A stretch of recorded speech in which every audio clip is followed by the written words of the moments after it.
अस्सलाम वालेकुम students, I am your facilitator Mahvish Imran. मैंने अपने पिछले लेक्चर में theories of second language acquisition की बात की थी और मैंने आपको ये भी बताया था कि सेकंड लैंग्वेज और फर्स्ट लैंग्वेज में क्या डिफरेंस है। इसके अलावा मैंने पहली 3 theories, the monitor model, inter language theories and universal grammar theories आपके साथ डिस्कस की थी, जिनका direct link second language acquisition के साथ है। इस लेक्चर में मैं आपके साथ तीन मज़ीद थेरीज डिस्कस करूँगी, जो कि है cognitive theories, multi dimensional theories और model, and acculturation pidginisation theory. Let's take a start from the very first theory of today's lecture, that is cognitive theories. Cognitive पे बात कर लेते हैं पहले कि कॉग्निशन या कॉग्निटिव क्या है। कॉग्निशन और कॉग्निटिव का लिंक है डायरेक्ट माइंड से, यानी कि how can we learn something directly with the help of mind.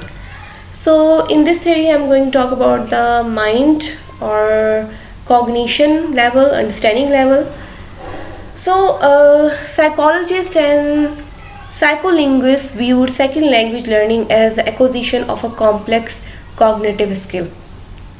Psychologist और जो साइकोलिंग्विस्टिक्स हैं, जिनका ये मानना है कि लैंग्वेज जो है वो मेनली ब्रेन ओरिएंटेड है, यानी कि दिमाग जो है वो मेंटली प्रोसेस करता है किसी भी लैंग्वेज को। ये कॉम्प्लेक्स कॉग्निटिव स्किल है। तो इनका मानना ये है कि जब हम किसी भी लैंग्वेज लर्निंग की बात करते हैं या एक्विजिशन की बात करते हैं तो ये कॉम्प्लेक्स कॉग्निटिव स्किल है, यानी कि मेंटल स्किल है। Some of the sub-skills involved in the language learning process are applying grammatical rules, choosing the appropriate vocabulary, following the pragmatic conventions governing the use of a specific language. वो कहता है जो different type की सब skills हैं जो कि help करती हैं लैंग्वेज लर्निंग में, वो है लर्निंग और applying grammatical rules, appropriate vocabulary and pragmatic conventions governing the use of specific language. कि हमने किस तरीके से प्रैग्मेटिक लेवल पर जाकर, डीप लेवल पर जाकर जो है वो स्पेसिफिक लैंग्वेज को लर्न करना है। दीज सब skills become automatic with practice, और with the passage of time अगर हम इनको प्रैक्टिस करते रहते हैं तो क्या होता है, ऑटोमेटिकली हमारे माइंड का हिस्सा बन जाती हैं और हम खुद ब खुद ये प्रोसेस करना शुरू करते हैं। During this process of automatisation the learner organises and restructures new information that is acquired. कहता है ना सिर्फ हम ये प्रोसेस जो है वो इसको रन थ्रू करते रहते हैं, बल्कि इसके साथ क्या होता है कि न्यू इन्फॉर्मेशन भी जो है वो मज़ीद साथ साथ हम लर्न करते जाते हैं, या लर्नर जो है उसको लर्न करता रहता है। Through this process of restructuring the learner links new information to old information and achieves increasing degree of mastery in the second language. अब वो कहता है कि अगर एक लर्नर है और वो सेकेंड लैंग्वेज को लर्न कर रहा है, ठीक है, तो वो कैसे लर्न करेगा? सबसे पहले वो एक न्यू इन्फॉर्मेशन लर्न करेगा, ठीक है, और फिर वो क्या करता है कि वो उसको रीस्ट्रक्चर कर लेता है किसमें, ओल्ड इन्फॉर्मेशन के साथ, यानी कि वो उसका लिंक कर देता है ओल्ड इन्फॉर्मेशन के साथ, और जहाँ वो देखता है कि there is some resemblance between the old information and the new information, so he creates link between the both. और फिर वो क्या होता है कि आहिस्ता आहिस्ता क्या है कि वो अपनी सेकेंड लैंग्वेज को लर्न कर लेता है, अच्छे तरीके से वो उसको सीख जाता है। A base in cognitive theory is also claimed by the interactivist approach to second language learning. And the second language processing model proposed by the interactivist approach assumes an autonomous linguistic level of processing and contains a general problem solver mechanism that allows direct mapping between underlying structure and surface forms, thus short circuiting the grammatical processor. अब जब बात होती है cognitive theory की तो हम ये देखते हैं कि ये एक इंटरेक्टिविस्ट अप्रोच है जिसमें इंट्रैक्शन होता है, ठीक है, और बात की जाती है assumes an autonomous linguistic level of processing, यानी लिंग्विस्टिक लेवल की ये प्रोसेसिंग होती है जिसमें एक जर्नल प्रॉब्लम सॉल्वर मैकेनिज्म काम करता है, और वो क्या करता है, वो मैप कर देता है बिटवीन डिफरेंट स्ट्रक्चर्स में। जैसे मैंने अभी पीछे बात की थी कि ओल्ड स्ट्रक्चर और न्यू स्ट्रक्चर के दरमियान जो है इंफॉर्मेशन के दरमियान में क्या होता है कि लिंक हो जाता है, ठीक है, और वो न्यू इन्फॉर्मेशन जो लर्नर है वो जल्दी से उसको लर्न कर लेता है। तो क्या होता है कि ग्रामेटिकल लेवल पर यहाँ पर होता है, स्ट्रक्चर के लेवल पर होता है कि अंडरलाइन जो उनके स्ट्रक्चर सेम होते हैं, उनके दरमियान में मैपिंग हो जाती है और वो एक जगह पर स्टोर कर दिए जाते हैं। The language development regard language acquisition as the gradual automatization of skill through stages of restructuring and linking new information to old knowledge। तो वो कहता है कि जब हम लैंग्वेज एक्विजिशन थेरीज की बात करते हैं from the perspective of cognitive view, तो हम ये देखते हैं कि जो सेकेंड लैंग्वेज है उसमें डेवलपमेंट आती है, ठीक है। कैसे आती है कि ऑटोमेटिकली जो है वो स्किल जो है वो डेवलप हो जाती हैं और न्यू स्टेजेस पर चली जाती हैं। और कैसे चली जाती हैं कि जब हम एक इंफॉर्मेशन को, न्यू इंफॉर्मेशन को लिंक कर देते हैं ओल्ड नॉलेज के साथ, और उसके साथ क्या होता है कि हम उसकी बार बार प्रैक्टिस करते हैं। प्रैक्टिस करने से क्या होता है कि वो हम लोग उस पर ग्रिप हासिल हो जाती है और फिर ये पार्ट बन जाता है हमारे सबकॉन्शियस का, यानी कि हमें इसमें एफर्ट नहीं करनी पड़ती, कॉन्शियस एफर्ट नहीं रहता, सबकॉन्शियस का बन जाता है और इस तरह से एक लिंक क्रिएट हो जाता है। However, the differences between the various cognitive models makes it impossible to construct a comprehensive cognitive theory of second language acquisition। कहता है इसके साथ साथ ये भी देखना चाहिए हमें कि अगरचे बहुत सारे मॉडल्स आए हैं कॉग्निटिव थेरीज के, लेकिन फिर भी हम कोई एक कम्प्रीहेंसिव टाइप का कॉग्निटिव मॉडल नहीं अभी तक हमारे सामने आया है जिसकी वजह से हम कह सकें कि सेकेंड लैंग्वेज एक्विजिशन जो है वो कॉग्निटिव थेरी की बेस पर हो सकती है। Yes, we can say that there are some perspective from the part of constructive or we can say cognitive theory, but at the same time it is not fully developed one। तो इसके साथ ही हम चलते हैं अपने next theory की तरफ जो कि है मल्टी डायमेंशनल मॉडल है। और in the multi dimensional model the learner stage of acquisition of the target language is determined bye 2 dimensions.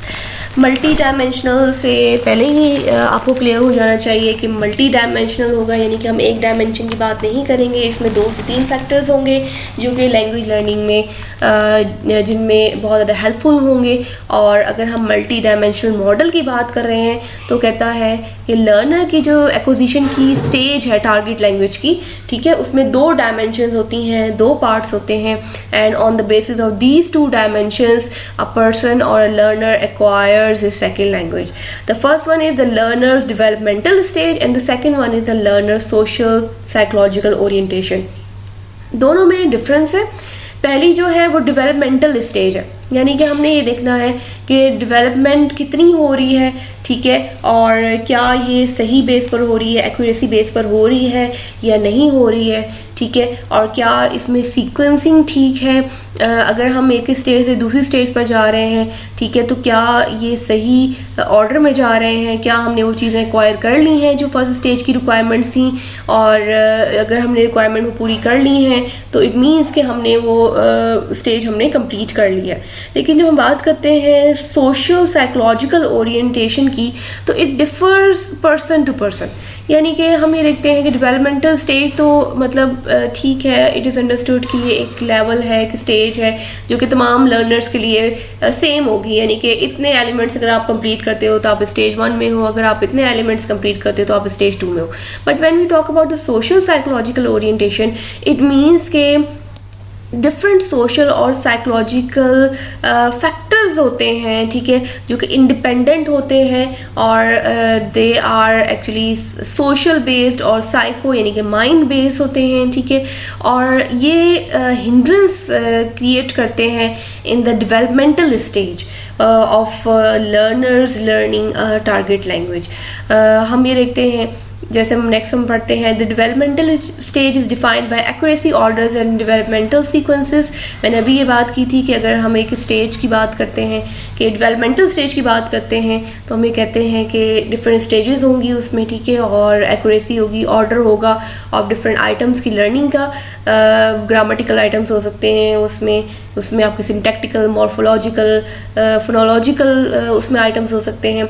But within a stage learners में differ because of their social psychological orientation. अब वो कहता है कि अगर developmental stage में difference आ रहा है लर्नर्स की लर्निंग में, तो वो क्यों है? क्योंकि सोशल साइकोलॉजिकल ओरिएंटेशन या फैक्टर्स जो है वो इफ़ेक्ट करते हैं ऑन द डेवलपमेंटल स्टेज। यानी कि हम ये देख सकते हैं कि जो हमारे सोशल और साइकोलॉजिकल फैक्टर्स हैं, लाइक हम कह सकते हैं कि हमारी क्लास हो गई, इसके अलावा हमारा जो है वो IQ लेवल हो गया, that is related with psychological orientation. ठीक है, तो हम ये देखते हैं कि इन लेवल्स की वजह से जो है वो डेवलपमेंटल स्टेज में जो है वो डिफरेंस आ रहा होता है लर्नर्स के। So the last theory is acculturation, pidginisation theory. और जब हम इस थ्योरी की बात करते हैं तो हम शूमैन की बात करते हैं, क्योंकि शूमैन ने ये मॉडल प्रेजेंट किया था। In second language acquisition the acculturation model is a theory propose by John Schumann to describe the acquisition process of a second language by members of ethnic minorities। पहले हम बात कर लेते हैं माइनॉरिटीज़ की और मेजॉरिटीज़ की। जब एक हम एरिया देखते हैं, लैंड का, कंट्री देखते हैं कोई भी, तो वहाँ पर हमारे कुछ पीपल होते हैं वो मेजॉरिटी में होते हैं, कुछ लोग माइनॉरिटी में होते हैं। तो जो शूमैन है, जॉन शूमैन है, उसने अपनी जब कल्चरेशन थ्योरी प्रेजेंट की थी तो उसका ये मानना था कि जो माइनॉरिटीज़ हैं, ठीक है, वो कैसे लैंग्वेज को एक्वायर करती हैं, ठीक है, सेकंड लैंग्वेज को कैसे एक्वायर करती हैं, या उनके क्या पर्सपेक्टिव हैं टुवर्ड्स सेकंड लैंग्वेज, उसने इस पर बात की थी। ठीक है, और अगर हम थोड़ा सा इस पे बात करें कि what is acculturation mean, acculturation is a process of social, psychological and cultural change that stems from the balancing of two cultures while adopting to the prevailing culture of the society। यानी कि जो हम देखते हैं कि equal level पर, ठीक है, सोशल, साइकोलॉजिकल और कल्चरल चेंजेस को हम जो है एक्सेप्ट कर रहे हैं ऑफ टू डिफरेंट कल्चर्स की। और when we talk about again acculturation, हम अगर मज़ीद एक्कल्चरेशन की बात करते हैं, acculturation is a process in which an individual adopts, acquire and adjust to a new cultural environment. यानी कि एक बिलफर्ज एक स्टूडेंट है और वो अमेरिका गया है, तो कैसे वहाँ के कल्चर को देखेगा, साइकोलॉजिकली और सोशली वो उसको कैसे अडॉप्ट करेगा, और ना सिर्फ कल्चर अडॉप्ट करेगा बल्कि उनकी लैंग्वेज भी किस तरीके से, लैंग्वेज, मैनर, और वी कैन से दैट उनकी ड्रेसिंग हो गई, ठीक है, उनका खाना हो गया, ये तमाम की तमाम चीज़ें जो हैं वो कल्चरेशन में आती हैं। Now let's talk about acculturation और pidginisation from the perspective of second language learning. तो शूमैन ने इसको बताया था कि कैसे जो है वो एक कंट्री में जो एथनिक माइनॉरिटीज़ होती हैं, जो रिलीजियस माइनॉरिटीज़ होती हैं, वो जब एक सेकंड लैंग्वेज को लर्न करने लगती हैं, यानी कि लैंग्वेज ऑफ द मेजॉरिटी को लर्न करने लगती हैं, तो उनका एटीट्यूड या उनका, जिसे हम कहते हैं कि एक जो बिहेवियर है वो किस तरह का होगा। That typically includes immigrants, migrant workers और the children of such groups. और अभी मैंने आपको बताया ऑलरेडी कि क्योंकि एथनिक माइनॉरिटीज़ की हम बात कर रहे हैं, ठीक है, तो इसमें इमिग्रेंट वर्कर्स होंगे, यानी कि वो कम्युनिटीज़ जो कि माइनॉरिटी में होती हैं। This acquisition process take place in natural context of majority language setting. और रिमेंबर वन थिंग कि यहाँ पर natural context of majority language setting की बात हो रही है, माइनॉरिटी की बात या आर्टिफिशियल कॉन्टेक्स्ट की बात नहीं हो रही। हम यहाँ पर स्कूल लर्निंग की बात नहीं कर रहे, हम यहाँ पर बात कर रहे हैं पब्लिक एरियाज़ की, यानी कि एक लैंड में, एक पब्लिक एरिया में लैंग्वेज, सेकेंड लैंग्वेज कैसे एक्वायर की जाती है। So according to Schumann 1978, he has given this definition: second language acquisition is just one aspect of acculturation, and the degree to which a learner acculturates to the target language group will control the degree to which he acquires the second language.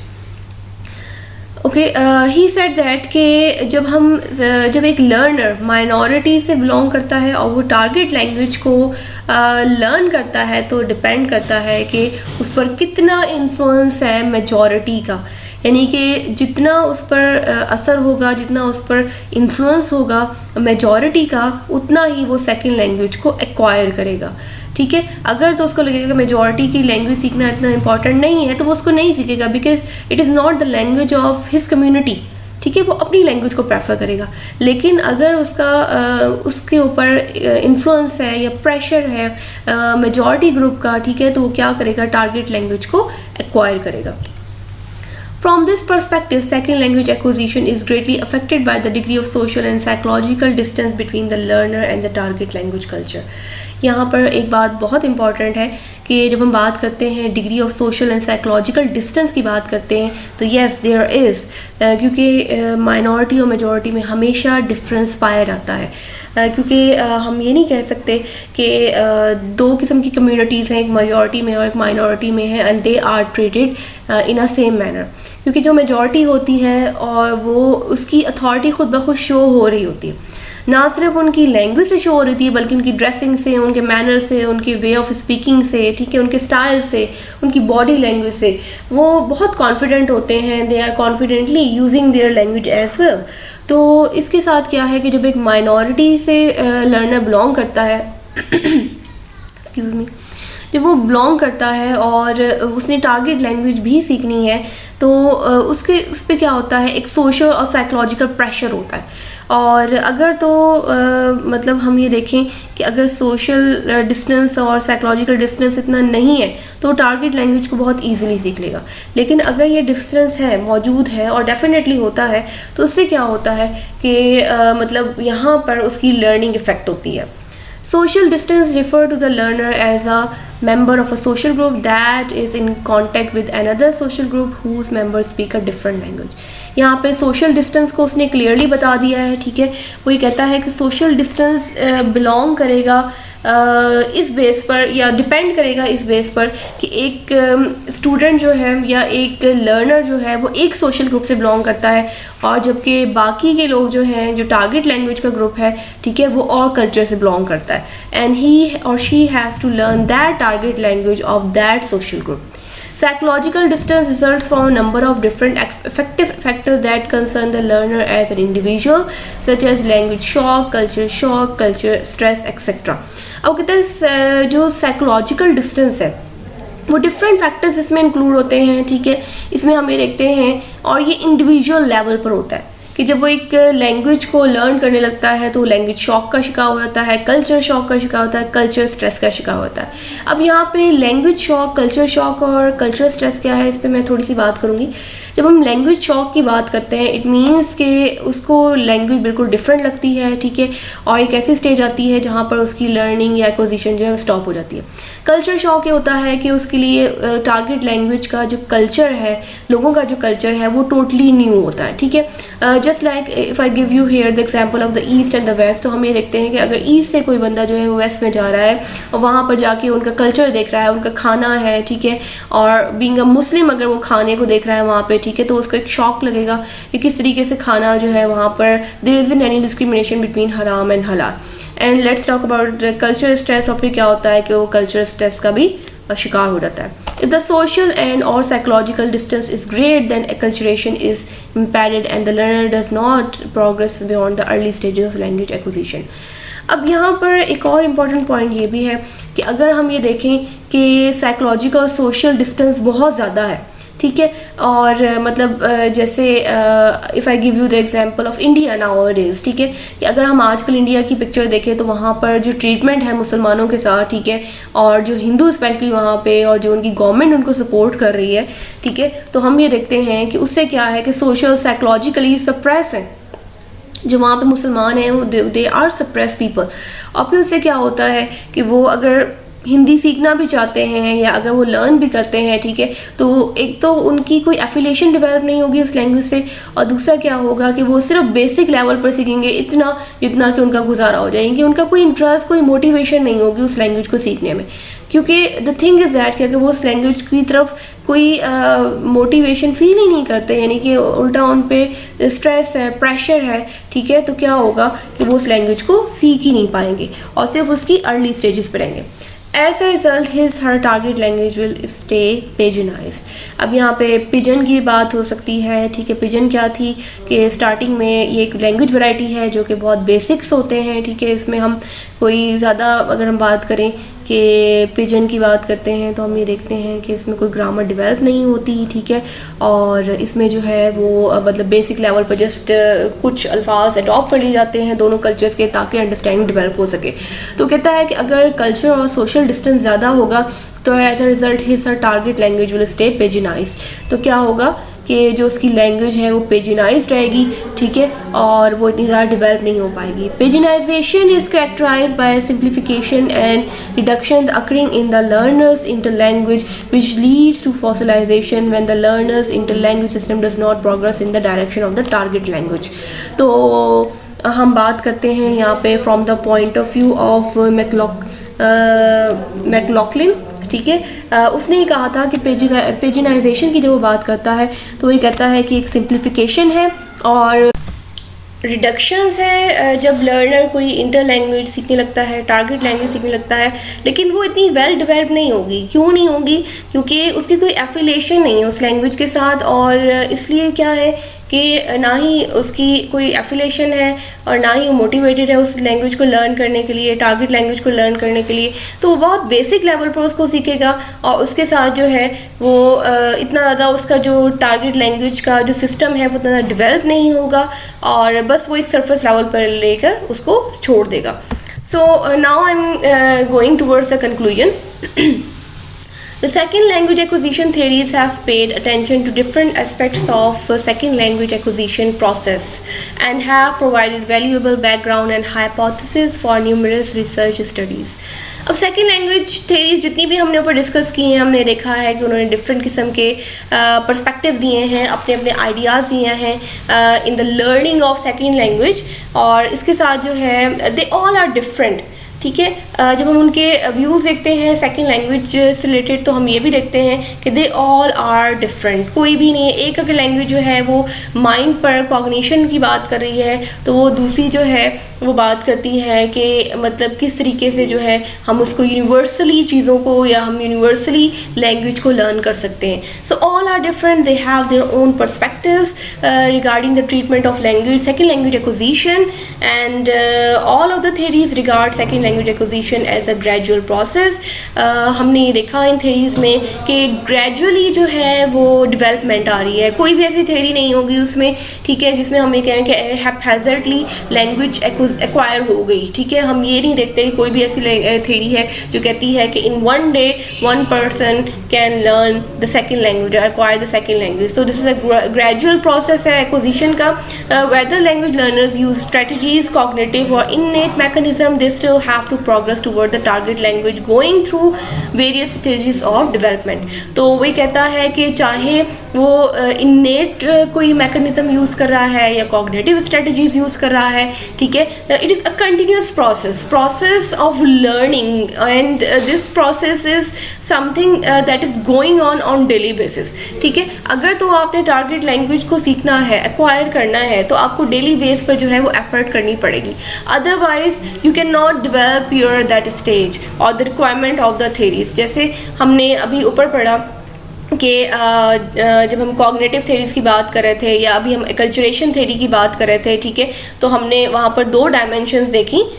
Let me show you, ठीक है, when we talk about the multi dimensional model, ठीक है, तो हमने इसमें दो developments देखी, ठीक है, दो हमने इसमें स्टेजेस देखी। पहली जो थी वो डेवलपमेंटल स्टेज थी और जो सेकेंड वन थी वो साइकोलॉजिकल ओरिएंटेशन स्टेज थी, ठीक है, एंड दे वर इंटरलिंक्ड, ठीक है। इसमें क्या था, इंटरलिंकिंग थी, और स्टेज क्या थी कि डेवलपमेंट तब ही होगी जबकि मतलब एक प्रॉपरली जिसे हम कहें कि चीज़ें सीख ली जाएंगी और इसके अलावा जो है सोशल एंड साइकोलॉजिकल फैक्टर जो है पे इफेक्ट नहीं होंगे। तो इनमें तमाम के तमाम जितनी भी हम कहते हैं कि एलिमेंट्स हैं, ठीक है, जो एक थेरी के एलिमेंट्स जितने भी एलिमेंट्स हैं एक थेरी के अंदर वो आपस में इंटरलिंक्ड है, ठीक है, और इसके अलावा हम ये भी देखते हैं कि ना सिर्फ इंटरलिंक है बल्कि वो ये शो करते हैं कि इस तरह ग्रेजुअली ये डेवलप हो रहा है। Although theories are primarily concerned with providing explanations about how languages are acquired, no single theory can offer a comprehensive explanation about the whole process of second language acquisition. हमने जितनी भी 6 language theories पढ़ी हैं ऊपर, उन्होंने बात की है about how languages are acquired, ठीक है, कुछ ने यूनिवर्सल ग्रामर की बात की है, ठीक है, कुछ ने कॉग्निशन डेफिनेशन की बात की है, कुछ डायमेंशंस की तरफ चले गए हैं, कुछ ने अपने हाइपोथेसिस की बात की है, ठीक है। लेकिन तमाम की तमाम बात करते हैं कैसे लैंग्वेजेस जो है वो एक्वायर हो जाती हैं। लेकिन कोई भी एक ऐसी थ्योरी नहीं है जिसे हम कहें कि there are some missing portions of the theories. तो हम ये देख सकते हैं कि इन थ्योरीज में जहाँ पर कुछ एलिमेंट्स बहुत इंपॉर्टेंट हैं, ठीक है, तो कुछ एलिमेंट जो है मिसिंग है। अगर जैसे हम कोई थ्योरी जो है वो अगर सोशल मतलब एस्पेक्ट की बात करिए तो उसने कॉग्निशन को मिस कर दिया है। अगर कोई कॉग्निशन की बात करिए तो उसमें सोशली हम चीज़ों को नहीं देख पा रहे हैं, ठीक है। तो we can say here that every theory is very important one, but at the same time they do not provide comprehensive explanation about the whole process of second language acquisition. It means that in future we need more theories, कि हमें मज़ीद require होंगी, मज़ीद theories require होंगी future में, ताकि वो हमें हेल्प आउट कर सकें इन द सेकेंड लैंग्वेज एक्विजिशन। और आज के लेक्चर में हमने डिस्कस की हैं 3 theories और they all were from the perspective of second language acquisition, and I have also provided you the reference जहाँ से मैंने ये अपना स्लाइड तैयार की है। इसके अलावा ये है कि second language acquisition is really important one, क्योंकि अगर आप बीइंग अ टैफलर, अगर आप पढ़ाने जा रहे हो, ठीक है, और स्टूडेंट्स आपके सामने बैठे हुए हैं और आपको ये नहीं पता कि आपने कौन सी थ्योरी अप्लाई करनी है, ठीक है, because you are going to teach language there, ठीक है, आपने वहाँ लैंग्वेज पढ़ानी है बीइंग अ टैफलर, तो आप लोगों को पता होना चाहिए कि आपने कौन सी थ्योरी किस टाइम अप्लाई करनी है, ठीक है, और कौन कौन से ऐसे फैक्टर्स होते हैं जो कि इफ़ेक्ट कर सकते हैं आपकी सेकेंड लैंग्वेज लर्निंग के ड्यूरेशन में। So you should prepare yourself because you are going to impart your knowledge according to the point of view of second language acquisition. और जब आपके सामने स्टूडेंट्स होंगे तो आप इन थ्योरीज का ख्याल करेंगे, और ना सिर्फ ख्याल करेंगे बल्कि ये कोशिश करेंगे कि आप जो है वो उनकी लर्निंग को बेटर बना सकें। I hope so that this lecture will remain beneficial for you people, and wish you good luck and अल्लाह हाफ़िज़।